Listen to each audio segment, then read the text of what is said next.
exciting development in the local dramatic arts. We're going to show you a piece of the Living Theater in action today. But before we do, we want to bring you the two women who have been responsible for bringing the Columbus Living Theater to life. They are Joy Reilly and Judy Backstrom. Dr. Reilly is artistic director of the Columbus Living Theater, and Judy Backstrom is director of the Barbara Rosalie Center, where the Columbus Living Theater had its beginnings and where it had its headquarters. We're happy to have both of you with us today. It's nice to be here. Thank you. Dr. Reilly, could you explain for us what the Living Theater is? Well, the Living Theater is a new theater group here in Central Ohio, specifically headquartered at the Barbara Rosalie Center, where Judy is the boss.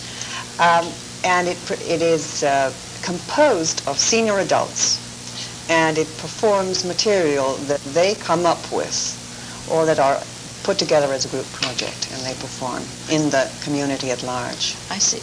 Judy, how did the Living Theater get started? Well, Joy was up at the center doing some interviews one day, and she started talking about a group that she knew in Chicago called the Free Street? Free Street Theater, too. Yes, and she had talked about the project that she kind of always wanted to do, and it sounded so fantastic. I said, let's do it.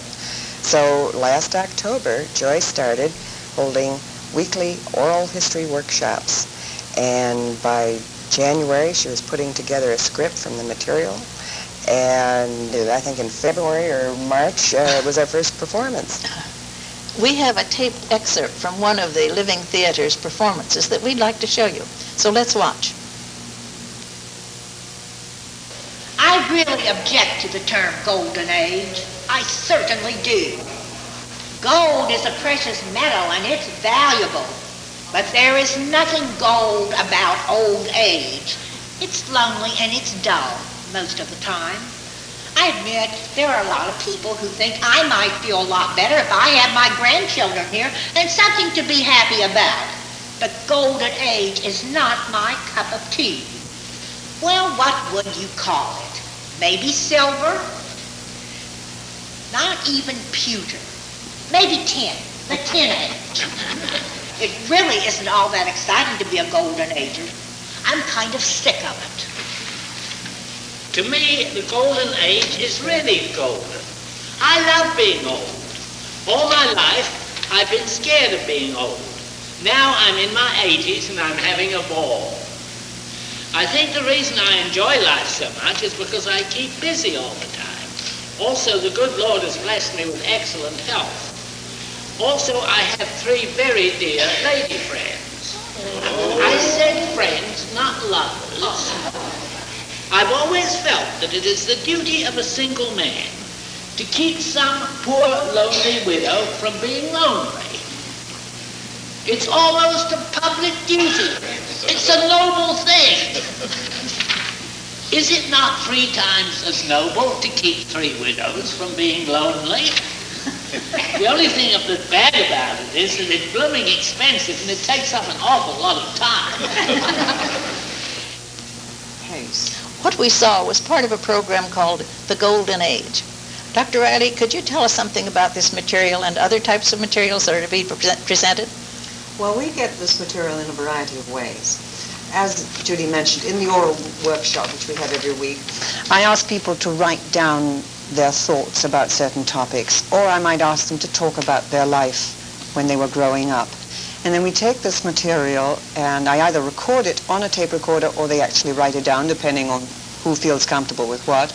And we take the material and then I have to edit it because, of course, for a dramatic script it has to be drastically edited because real life is not really dramatic. And this Golden Age piece that you just saw was the topic of Golden Age. I said to them, do you honestly believe that the Golden Age is golden? And we got a complete variety of responses to that. Some were very negative and some were extremely positive, and that's been the case with all the material. I see. It's my understanding that the material is not always the same. Part of the appeal of this group, I think, is that it's a constantly changing thing. Yes, it is a constantly changing thing, and as the workshops continue to meet, we keep putting in extra material that we have created together as a group. And if we suddenly, somebody's grandmother comes in and says, oh, I remember when my grandmother, I'm talking about a grandmother, but when my grandmother did this or sang this song, we might easily just say, well, let's add it for our next performance and see how the audience responds to it. So it is a fluctuating script. We add and we take out constantly, depending also on the types of audiences that we play to. Let's talk about the performers. Are they all professionals? No, they're not professionals, and we have a couple of people who I would say are of professional quality. They have performed professionally in the past, and one of them, Ella Ritchie-Wells, hasn't had her equity card. We have several, though, of very high-quality performers who've done a lot of community theater at a very professional level, and then we have the total beginner, and that's really terrific fun. We have the retired dentist who comes in and his arm is twisted by some colleagues at the Columbus Barbara Rosalie Recreation Center, and they say, you've got such a lovely voice, why don't you try acting a bit? So we have that, or we have a farmer, or we have a lot of retired school teachers. It seems that school teachers are wonderful performers, even if they haven't had a chance to perform in their lifetime, because they've, of course, performed in the classroom. We have a cut now that I think is rather interesting, and Henry, who talks about one of the pieces in this. He is a retired farmer and also a retired teacher. And he's never done any acting in his life, and we're really delighted that he's trying out performing with the Columbus Living Theater. So perhaps we should see that. One of the members of our oral history workshop is playwright David Postal. He also enjoys writing whimsical tales for children and adults. Adam and Evie are two of our favorites. Adam's apple. In Adam's throat, the apple stuck and also brought him terrible luck. For Adam was the Lord's recruit who tasted of forbidden fruit. The apple stayed day after day and showed no signs of quick decay, and everyone is quite agreed that Adam passed on apple seed. By looking at the average male, you'll find the apple without fail. Just squint quite closely at his throat, and after scrutinizing, note below the chin there is a hump, a moving, elevated lump. That's where the apple is on men, 'cause Adam once took up with sin. It wasn't the apple in the tree that caused the trouble. It was the pear on the ground. Evie! The Lord, in his wisdom, first started our race in the Garden of Eden, the world's fairest place. From clay he created a human with life, a fellow named Adam. His rib made the wife. The Lord then provided all manner of food, but no stitch of clothing. Both went around nude.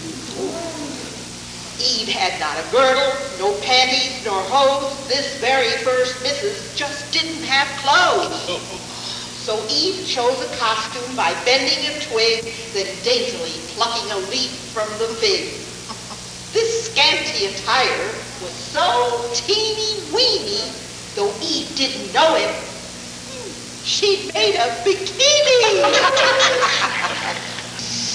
I think one of the most exciting things about the Columbus Living Theater is that there's such a cross-section of talent, and we do have people like the gentleman that you saw doing Adam, Henry Davidson, who is the former teacher and farmer who's never done any kind of performing and is really an absolute asset to our group, and Mildred Hudson, the lady who did Evie, who's done an awful lot of acting in community theater, and it's wonderful to have a blend of both.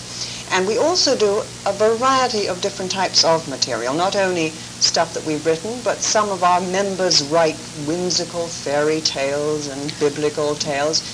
And one of the things that we do that sometimes people will criticize us for is we use topics that are sometimes unpleasant topics, but they are very important topics because they're facts of life, such things as loneliness, and what is it like growing older, and what is it like when your spouse is gone, and what is it like if you don't get on with your children. And we do try and address some of these topics because we feel that although the majority of our program is humorous and funny and lively and upbeat, it should also have some kind of relevance to the people who aren't finding life all that funny and upbeat at this time in their lives. So we have another section in which I think we can play some for you now, where one of our members, Ella Ritchie Wells, and Fred Wood, a retired dentist. Ella Ritchie Wells is a retired teacher, very well-known teacher and actress in this area, will tackle some topics that are tough. Once my whole family depended on me. I was the breadwinner, only I didn't win the bread. I worked hard and earned it. When I picked up my paycheck, I was proud. I didn't mind that it went for the family. I was proud to buy shoes, to pay for a college education. I was needed at work, in the community, at home, to build and haul, to serve on committees, to decide things, to help people out. And sometimes I'd get exasperated and I'd say, does the whole world have to depend on me? Now, I wish somebody would. I'm lonely, but I don't dare say so. My friends and relatives spread enough as it is. They don't want me to live alone. They keep saying, aren't you lonely? And I keep saying, no, because I'm not lonely the way they mean. I'm lonely for the people who were and are not now. I'm lonely for one person most of all. I'm lonely for the way things were when the children were little and depended on me. I miss their need. I miss being at the center of things instead of out here on the edge. Going to live with one of the children, going into a home, is no answer for my kind of loneliness. Loneliness is not a problem to me. In fact, I welcome every period of apartness in order to recharge my batteries. I can submerge myself in books, music, a stamp collection, or what have you, without knowing that time is passing. I think the secret to not being lonely in one's later years is to have built resources all through the years. People will say to me, loneliness. I mean, there's enough people out there being lonely. Why do you have to hit that point?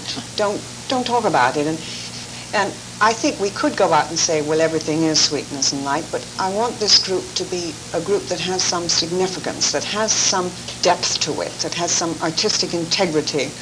And I think we've got to tackle tough subjects as well as upbeat subjects, as I said. And that was a perfect example of it, Marguerite.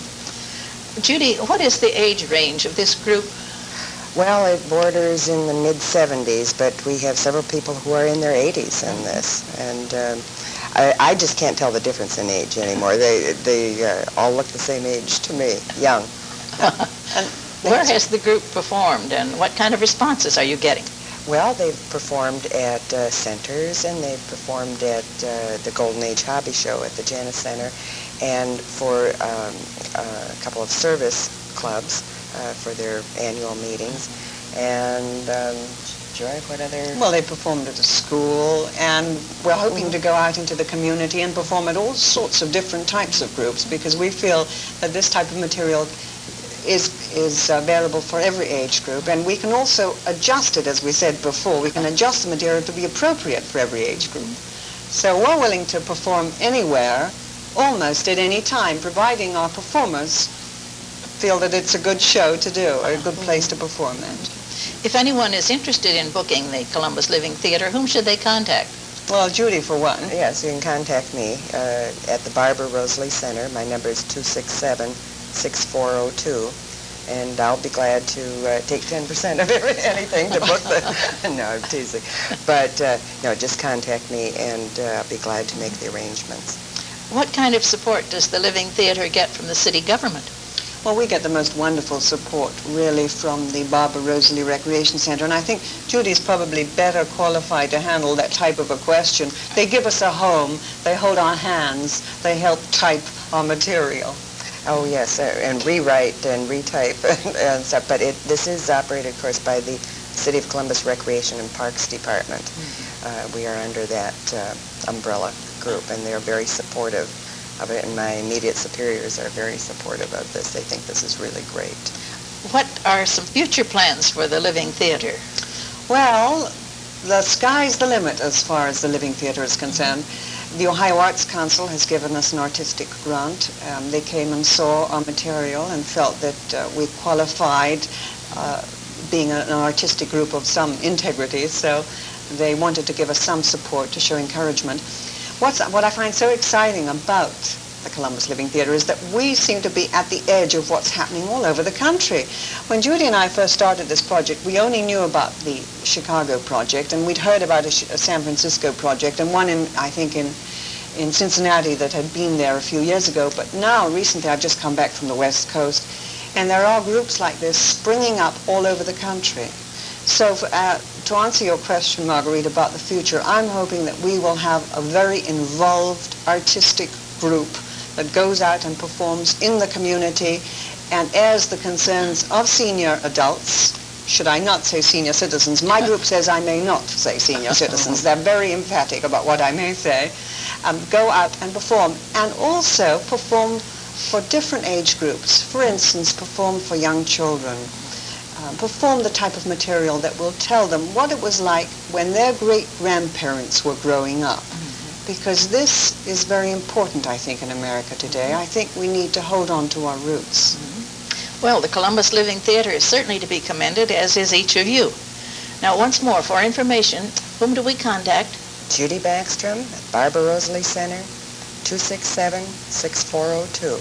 Well, thank you both for being here. It was a pleasure having you, and we wish you well. Thank you. We'll be back with more in a minute. If you love music but have little or no experience playing instruments, why not try the dulcimer?